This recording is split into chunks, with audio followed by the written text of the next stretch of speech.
Queridos, eu morei numa rua em Ipatinga, Minas Gerais. E naquela rua que eu morei, tinha muitas casas simples, muito simples mesmo. Algumas poucas casas boas.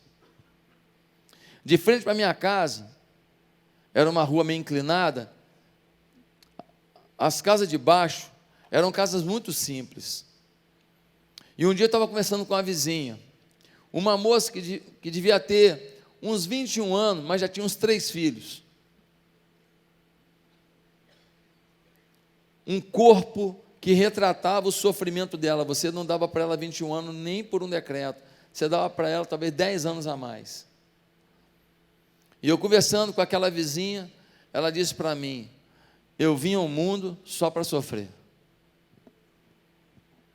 Uma moça com 21 anos, e ela já decretou que ela veio ao mundo só para sofrer. Aí você diz assim: meu Deus, que absurdo. Deixa eu te falar uma coisa. Muitos de nós,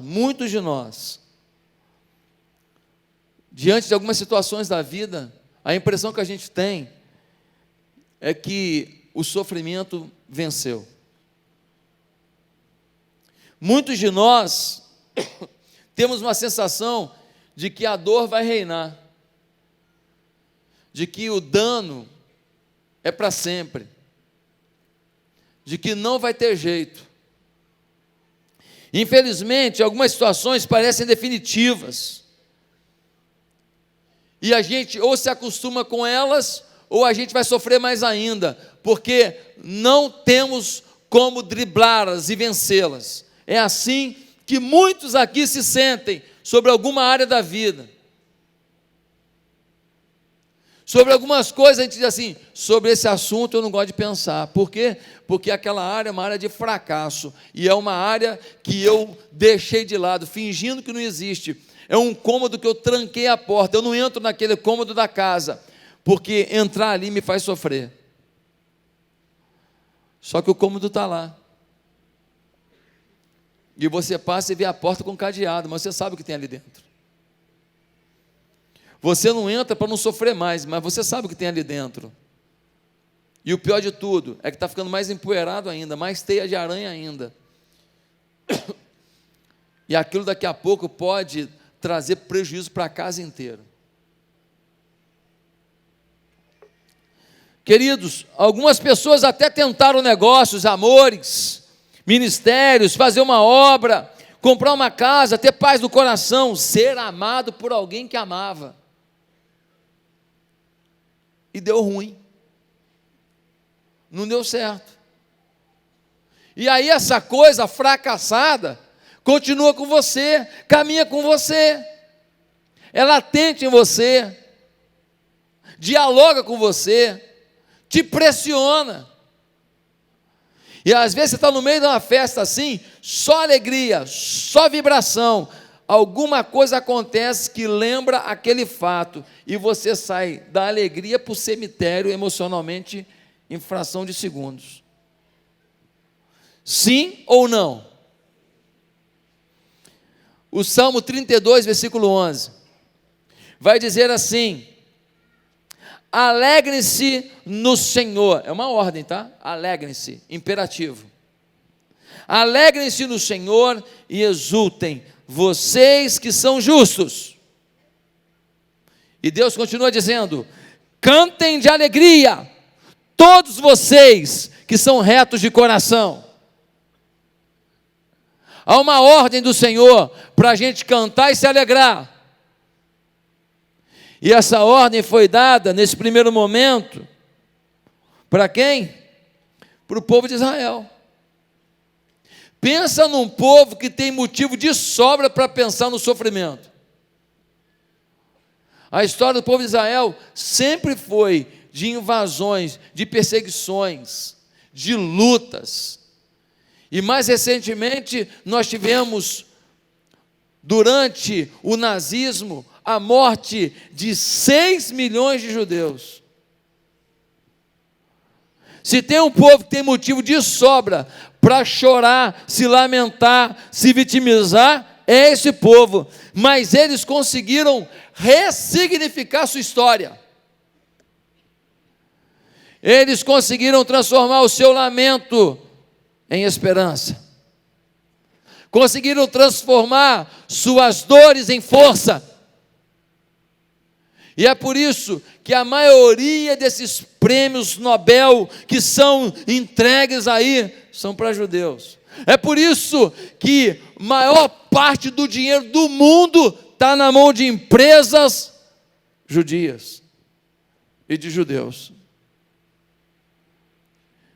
Essa gente prevaleceu. Porque são mais tementes a Deus? Não, porque a maioria deles ganhou dinheiro, ficou só com a religiosidade, esqueceu do Salvador.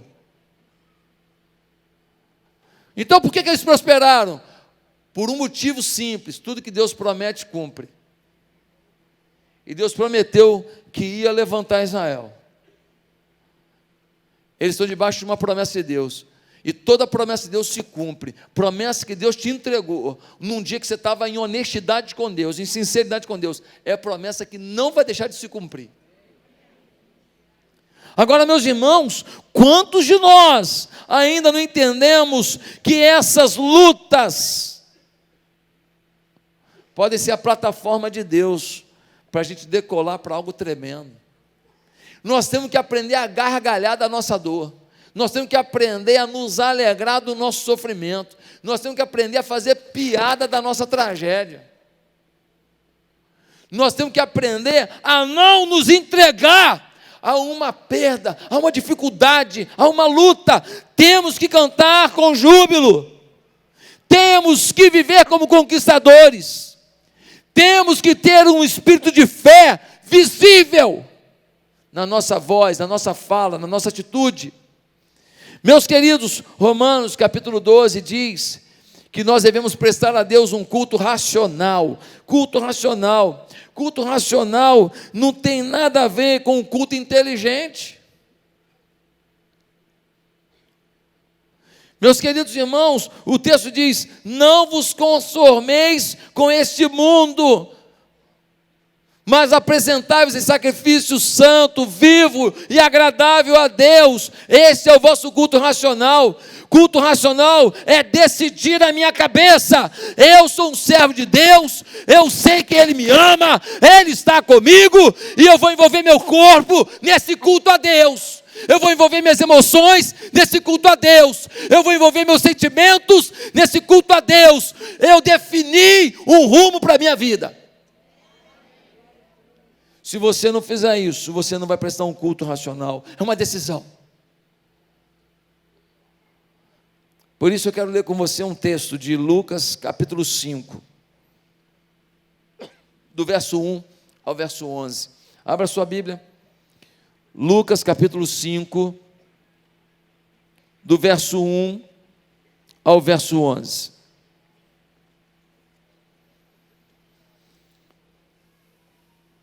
Lucas 5, do verso 1 ao verso 11, nos mostra de forma muito clara como lidar com o fracasso. E o título da mensagem de hoje é muito simples: você não nasceu por fracasso. Lucas 5 diz assim: certo dia Jesus estava perto do lago de Genezaré, e uma multidão o comprimia de todos os lados para ouvir a palavra de Deus. Viu à beira do lago 2 barcos deixados ali pelos pescadores, que estavam lavando as suas redes.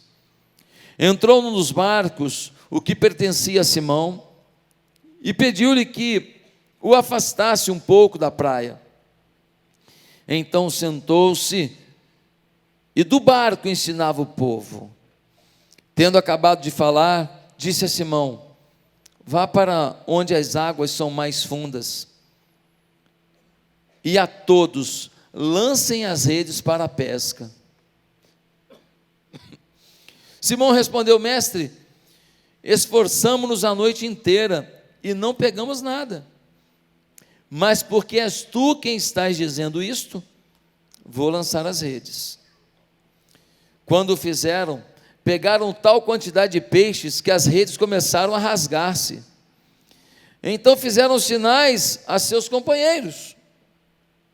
no outro barco para que viessem ajudá-los.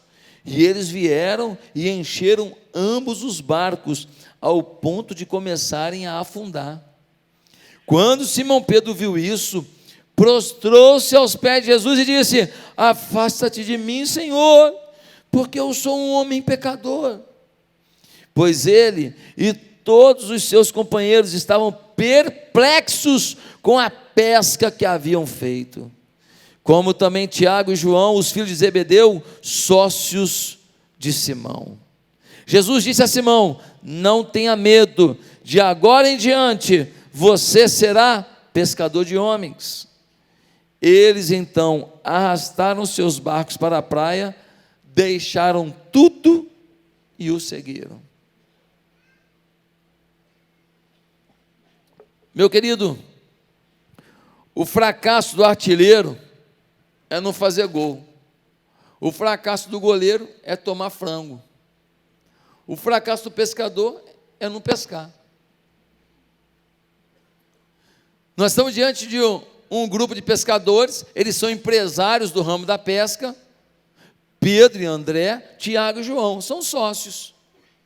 Eles trabalham juntos e eles têm ali um sistema de cotas para a produção de pesca deles. E eles se prepararam, se arquitetaram, saíram de noite para poder ter o ganha-pão deles. E foram trabalhar a noite inteira. No final não pegaram nem uma sardinha anorexa. 4 homens trabalhando, famílias esperando, os filhos esperando, e os caras trabalharam a noite inteira e nada, querido. Se você não produz, você não come, quando você é um empreendedor, sim ou não? Não tem salário fixo, não tem garantia. Eles vão para a praia desolados, porque a empresa está falindo. O fracasso é total, não pegar nada. Quem aqui já foi pescar, pescou horas e nunca pegou nada com rede? Pô, pelo amor de Deus, é desesperador. Nunca aconteceu comigo não, porque eu sou um pescador de altíssimo nível. Uma vez eu peguei um peixe, pô, olha, papo de pescador já, né? Gente, fracasso total, fracasso total. Nisso vem Jesus. Pedro, André, Tiago e João já tinham tido algum contato com Jesus, mas não eram seguidores dele ainda. Eles estão lá lavando a rede. Por que está lavando a rede? Porque se você for pescar com a rede suja, o peixe vê a sujeira e não vai para a rede. Então, se você quer salvar vidas, lave a rede da sua vida. E aí eles estão lá lavando a rede, Jesus chega com a multidão, e Jesus está sendo comprimido, um monte de gente, um do lado, outro do outro, e Jesus vira para ele e fala assim: olha só, eu estou precisando desse barco aqui. Ele sobe no barco, é um barco de Pedro. Ele sobe no barco de Simão Pedro, ele pede para eles jogarem o barco um pouco para frente, ele joga uma âncora para ele ficar um pouco para frente, e Jesus daquele barco, ele senta ali, e ele começa a ensinar, e a pregar, e a ministrar sobre a multidão. Naquele momento fica todo mundo bem impressionado com as palavras e com os ensinos de Jesus.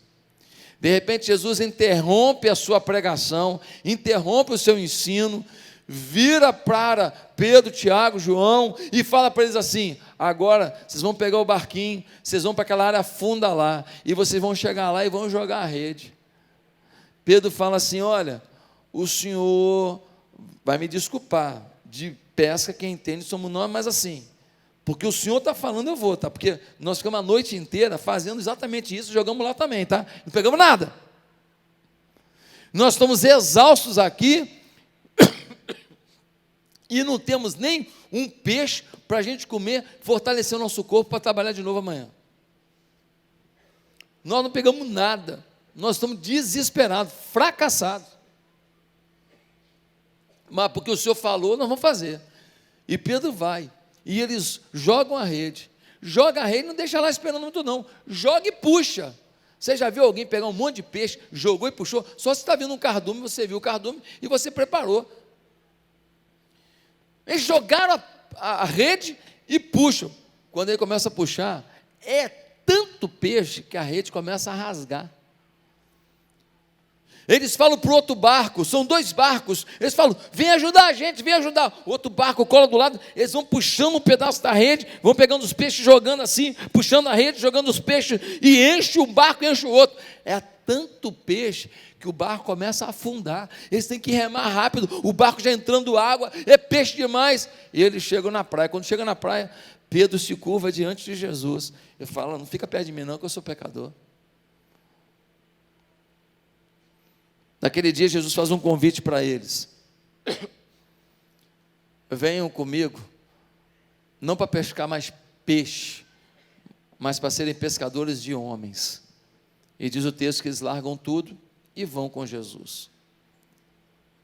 Esses caras vão com Jesus, e o que acontece com eles? Eles se tornam os maiores ícones da história. Nós estamos aqui agora porque estes apóstolos de Jesus, eles pregaram o Evangelho, mudaram a história da sociedade, e o Evangelho chegou até a minha casa e a sua casa. E essa semana, quando a gente entregou comida, alimento, roupa, um monte de coisa, quando foi feito limpeza em asilo, pintura em asilo, um monte de coisa que essa igreja fez nos nossos atos de generosidade, sabe por que nós fizemos? Porque o Evangelho chegou aqui, através deles. Eles entraram para a história, 2000 anos depois, nós estamos aqui vivendo em função dos ensinos que Jesus passou para eles, e do exemplo que eles deixaram da vida em Cristo. Você não sabe nem o nome de 6 presidentes da república seguidos aí. Você só fala dos mais ladrões, porque você lembra, porque estava na imprensa o tempo inteiro. Os que não foram tão ladrões, você nem sabe o nome. Você não fala 6, você fala, tem o fulano também. Lembra do Topete? Quem lembra do Topete? Como é que era o nome? Aí, ó, tem uns que sabem, outros falam assim, pô, Topete foi presidente do seu país. Se falar das décadas lá de 70 para lá, e aí que não lembra mesmo. Mas as palavras desses homens ficaram, as atitudes desses homens ficaram. Eles saem do fracasso para o sucesso. Meus amados irmãos, hoje eu queria dizer uma coisa para a sua vida: você não nasceu para o fracasso, mas não nasceu mesmo. Você nasceu para o sucesso. Deus quer pegar a área fracassada da tua vida e fazer uma revolução hoje. Deus quer eliminar da sua vida qualquer frustração que interrompa a sua caminhada de sucesso. Deus quer arrancar qualquer dor, qualquer culpa que faz você não andar para frente. Deus hoje quer trazer você para uma nova visão, deixando o seu fracasso no altar do Senhor. E no altar não falta fogo do Senhor para queimar o teu fracasso e decretar sobre a tua vida um tempo de esperança, de vitória, de sucesso, de realizações, de paz. Pastor, quem está pronto para vencer o fracasso? Eu quero te falar hoje exatamente isso. Primeiro, você estará pronto para vencer qualquer fracasso se teus ofícios e bens estiverem à disposição de Deus. Como assim, pastor? Quando você vê Pedro, no versículo 3, vê que ele tem um barco, ele é um empreendedor, ele tem um barco próprio, e Jesus pega o barco dele, diz o versículo 3, entrando em um dos barcos que era de Simão. Ele tinha um bem, esse bem estava na água, e Jesus quer usar o bem dele, e ele não falou assim, olha só, hoje não pesquei nada, então pelo menos o aluguel do barco vai pagar. Ele não falou, olha, se o senhor usar meu barco, tem que me dar algum presente depois. Ele não pediu nem oração para Jesus, se o senhor usar meu barco, pelo menos vai orar pela gente. Não há barganha, não há troca, simplesmente o barco está aqui, o barco está à disposição. Pedro disponibilizou o que tinha, e uma multidão ouviu a palavra de Deus através daquele púlpito, porque o barco de Pedro foi o púlpito de Jesus. A sua patente nas suas armadas tem que ser o púlpito de Jesus. A sua empresa, empreendedor, tem que ser o púlpito de Jesus. A sua sala de aula, professor, é púlpito de Jesus. A sua escola, diretor, é púlpito de Jesus. O seu hospital médico é púlpito de Jesus. Pastor, mas eu não posso confundir as coisas, misturar as coisas. Como você vai fazer, eu não sei. Agora, não misturar as coisas significa derrota na sua vida, fracasso na sua vida, porque você não é servo de Deus apenas no momento eclesiástico, no momento religioso. Você é servo de Deus onde você estiver. Muita gente não foi salva porque você ficou com a boca calada, porque você achou que a sua empresa, o seu negócio, o seu empreendimento não estava à disposição do Senhor. Está à disposição do Senhor o seu momento planejado para servir ao Senhor, o seu momento na igreja para servir ao Senhor, o seu momento junto com um bando de gente que já conhece o Senhor. Não! Seus negócios, sua empresa, seu dinheiro, sua profissão são púlpitos do Senhor. Pedro disponibilizou. E o que Deus fez depois? Mandou jogar a rede e ele pescou tanto peixe que ele não conseguia nem carregar. Deixa eu te falar, quando tua vida, teus negócios, quando tua empresa, quando teus ofícios são púlpito do Senhor, pode se preparar para ter uma grande pescaria.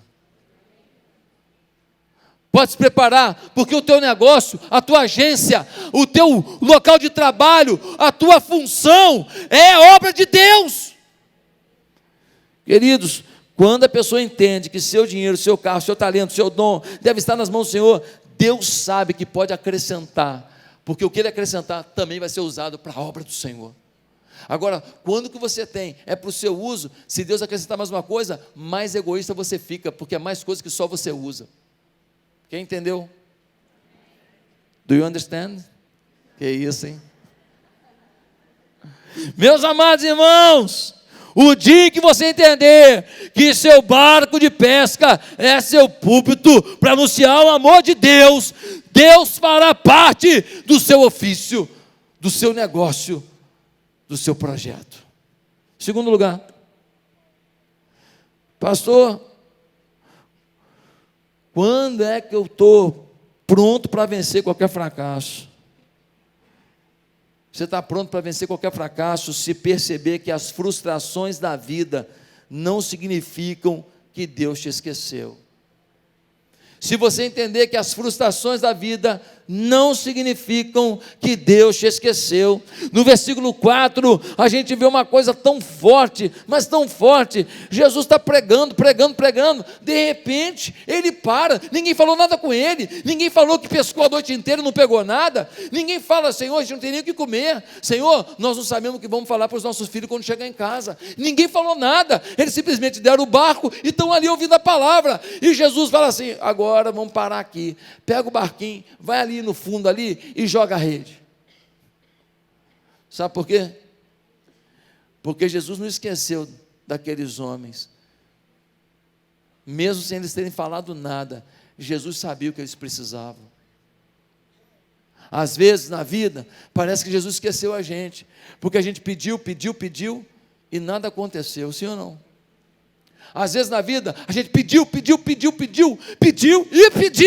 e clamou, e pediu para a gente orar com a gente, e foi para a vigília, e não aconteceu. A sensação é que Deus nos abandonou. Eu quero te garantir que Deus está ouvindo cada oração que você faz. Você pode não estar sentindo Deus, mas Deus está sentindo você. Você pode estar achando que Deus não está nem aí, mas Deus está aí. Não tem uma oração sincera que você faça que não cheguem ao trono de Deus. Deus está te ouvindo. Pastor, mas eu estou há muitos anos clamando. Eu não sei se você está clamando certo. Eu não sei se você precisa aprimorar esse clamor. Eu não sei se tem alguma coisa na sua vida que você tem que mudar junto com o clamor. Mas eu quero te falar que cada clamor teu está chegando a Deus. Ele não esqueceu. Ele interrompe daqui a pouco a pregação e fala: lança a tua rede que chegou a hora da tua pesca. A gente não pode desistir de Deus, desistir das coisas, mas tem gente que ao invés de crer nisso, prefere se tornar amargo. E começa um posicionamento ruim, e começa a vomitar seus rancores. Pensa numa coisa baixo nível, ir para Facebook, ir para Instagram, para colocar aquele texto de lamento, aquele texto mandando flecha para os outros, seta para os outros, jogando insinuações para os outros. Que baixaria! Que coisa que te apequena, que coisa que não te engrandece, promovem seus próprios fracassos, fazem mais gente saber que estão frustrados, fazem mais gente saber que são rancorosos e amargos. Ei, não promova a sua mediocridade, promova o seu crescimento. Não promova a sua frustração, promova a sua esperança.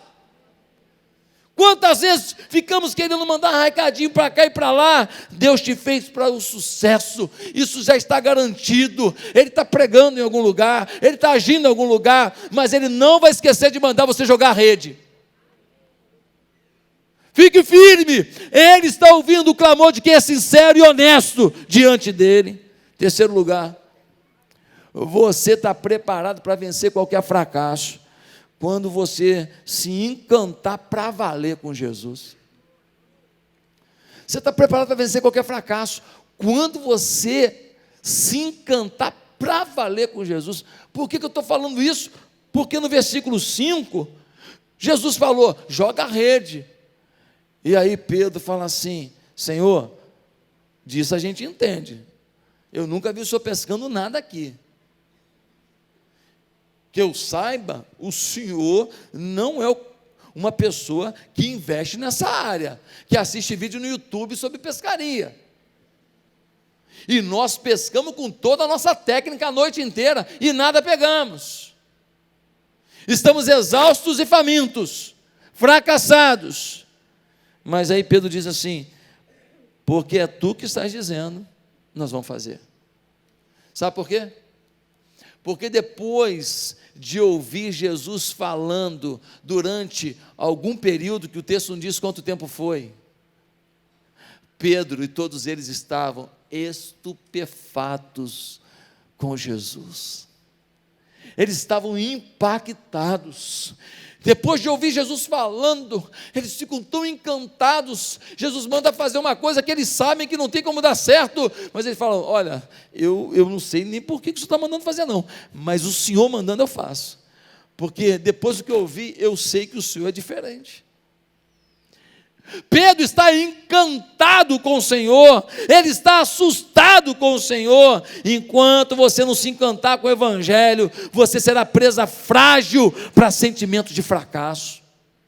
Mas quando você começa a ler as Escrituras, quando você começa a olhar os ensinos de Jesus de forma apaixonada, quando você começa a ver as promessas da Bíblia e falar: essas promessas são minhas também, quando você começa a ter otimismo dizendo: tudo que está na Bíblia é para mim, tudo que a Bíblia fala, eu tomo posse, quando você começa a ter uma linguagem da fé, uma linguagem do crente, não uma linguagem chatonilda, não uma linguagem que você está falando assim: gente, vamos lá comer um bolo. Bem, vamos orar primeiro para a gente comer ou não come o bolo.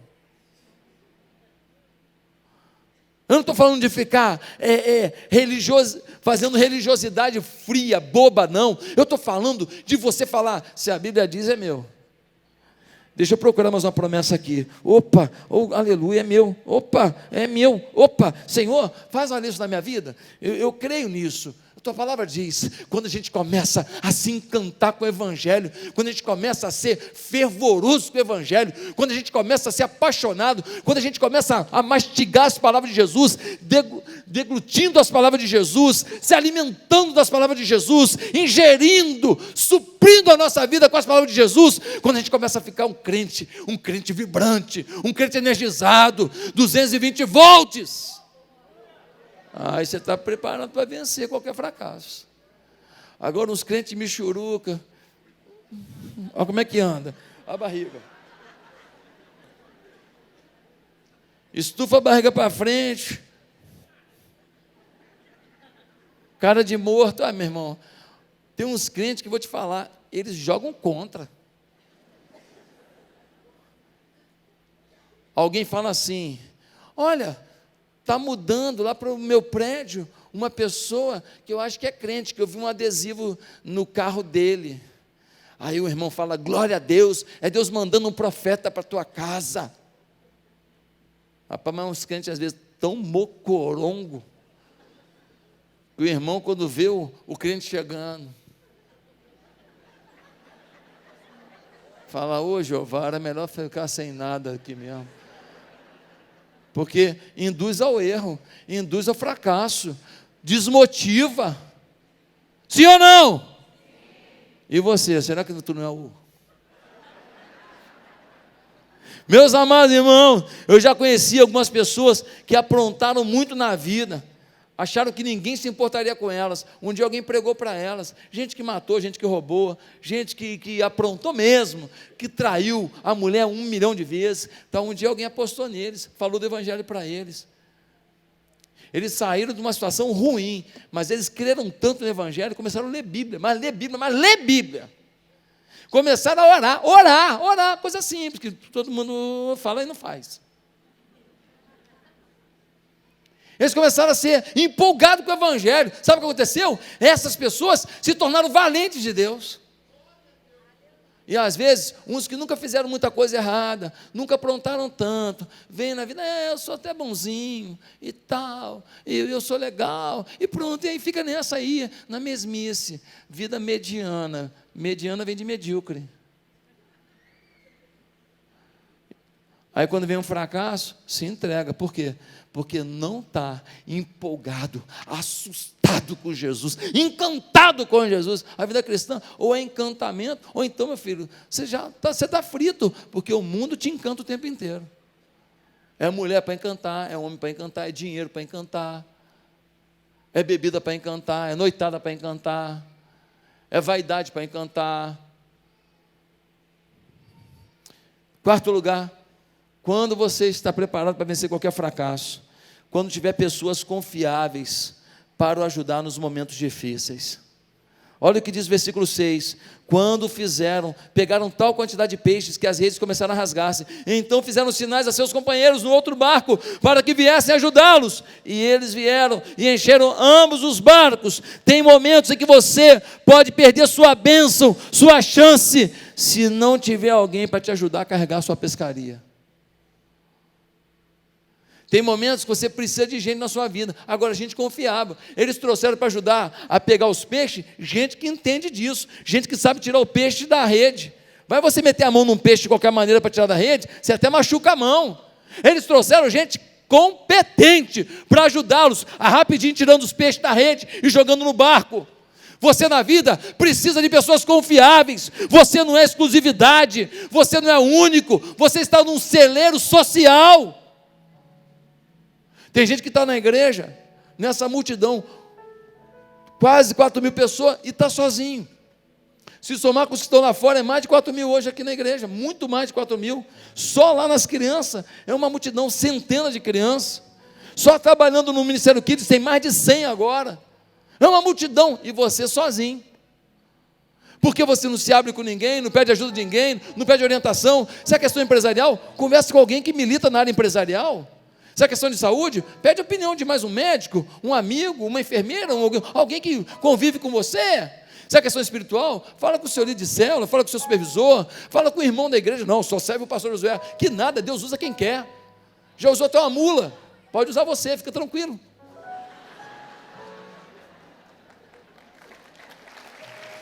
Deus usa qualquer um, gente. Usou uma mula, vai me usar, usa você. Ele usa quem quer. A mula falou, a gente fala também. A mula não é melhor que a gente, não, uai. Nós temos que acreditar nisso. Difícil. Pastor, infelizmente, as pessoas têm a mania de confiar nas pessoas menos confiáveis. Tem filho que confia mais no professor da faculdade do que no pai. E na mãe que deu o peito com leite. Tem jovem aqui que acredita mais nos colegas da escola, na molecada das festas, do que no pastor que orienta. Se a gente começa a confiar em quem não é confiável, a gente dança. Infelizmente, muitos estão escolhendo mal. Em quinto lugar, você está preparado para vencer qualquer fracasso quando eliminar de sua vida os motivos para o seu atual fracasso. Quando eliminar da sua vida os motivos para o seu atual fracasso. No versículo 7, a gente vê uma coisa muito importante. Diz assim, no versículo 7, então fizeram sinais de seus companheiros no outro barco, para que viessem ajudá-los, e eles vieram e encheram ambos os barcos. Aí diz o texto, a ponto de começarem a afundar. Ei, o sucesso traz risco. Todo sucesso traz risco. Você fica com mais dinheiro, você tem mais chance de fazer besteira. Você fica mais famoso, mais chance de fazer besteira. Sua casa está mais bonita, mais chance de fazer besteira. Você foi promovido na empresa, mais chance de tratar a gente mal. Seus negócios avançaram, mais chance de fazer um negócio desonesto. Todo sucesso traz risco. E a pergunta é, você quer vencer um fracasso? A boa pergunta é, o que você tem que mudar em você, diante da sua oportunidade de sucesso, para não ter o mesmo fracasso? Deus, eu avancei, eu não sei ainda o que deu errado, e agora o fracasso chegou. Ei, se você não mudar a forma que você sempre agiu, você pode até se levantar de novo, que vai jogar tudo fora de novo. Eles precisavam identificar o que estava errado. Eles perceberam, a rede está rasgando, nós não temos como fazer. Então eles pediram para vir ajuda, e eles começaram a pegar os peixes e jogar no barco. Eles mudaram a forma de fazer. Eles arrumaram outra forma de agir. Quando a rede está cheia demais, corremos o risco de sermos jogados na água, ou de ver o barco afundar. Queridos, ninguém fica rico, tem promoção, passa a se vestir melhor, recebe mais reconhecimento no trabalho, ou mesmo ministério, sem risco de, com tanto peixe, ver o seu barco afundar. O que te fez afundar em algum momento da tua vida? Foi uma amizade? Foi um namoro? Foi alguém dentro da igreja que te botou pilha? Te botou, eu tenho minhas restrições à visão? Cuidado, porque o fracasso de hoje, ele pode não durar muito tempo, mas o sucesso de amanhã pode ser muito rápido, se você não mudar a postura que você teve, para ter o fracasso que hoje você experimenta. Eu queria tanto meu marido de volta, para quê? Você está querendo que eu estava antes? Eu queria tanto que meu filho voltasse para a igreja, para quê? Para você não conversar mais? Se você quer uma vitória, mude a postura, para quando a vitória chegar, ficar. Em último lugar, quando você está preparado para vencer qualquer fracasso, quando o seu temor a Deus for evidenciado também na hora do sucesso. Quando o seu temor a Deus for também evidenciado na hora do sucesso. Gente, o barco ficou lotado, peixe demais. É hora de Pedro procurar a feira, vender tudo, escoar a produção, fazer dinheiro, voltar para casa, levar uns peixes baneiros, levar um badejão para casa, levar um namorado para casa. É hora de festa. Não, olha o que diz o versículo 8. Quando Simão Pedro viu isso, prostrou-se aos pés de Jesus e disse: afasta-te de mim, Senhor, porque eu sou um homem pecador. Sabe quando você está preparado para vencer qualquer fracasso? Quando o seu temor a Deus for maior do que o teu sucesso. Senão o teu sucesso de hoje vai ser o teu fracasso de amanhã. Meus amados irmãos, 3 atitudes Pedro teve. Primeiro, percebeu a pecaminosidade. Senhor, eu sou pecador. Segundo, reconheceu quem Jesus era. Ele chama Jesus de Senhor. Terceiro, ele abre mão de tudo por Jesus, porque no verso 11 vai dizer que Jesus vira para eles e fala: gente, vocês estão aí com peixe à beça, né? Vocês acabaram de bater o recorde mundial de pescaria em água doce. Vocês estão com peixe, nunca ninguém pegou tanto peixe com uma redinha dessa. Vocês bateram um recorde mundial. Mas deixa eu te falar, eu tenho uma proposta melhor. Sejam pescadores de homens, vem para o meu ministério. Diz o texto, no versículo 11, deixaram tudo e o seguiram. Gente, deixa eu te falar, eu acho que eu ia falar para Jesus: Jesus, então vou só fechar, vender esses peixes aqui, e nós vamos com o Senhor. Não é mais prático? Ele me deu essa peixada toda à toa.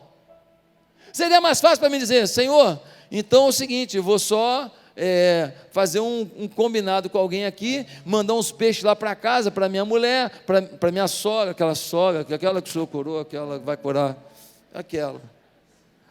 Eu vou mandar uns peixinhos lá, e assim, aí a gente vai com o Senhor. Não, deixaram tudo. O barco era de quem? O barco que Jesus usou? De Pedro. Deixa eu te falar, você deixa um barco para trás?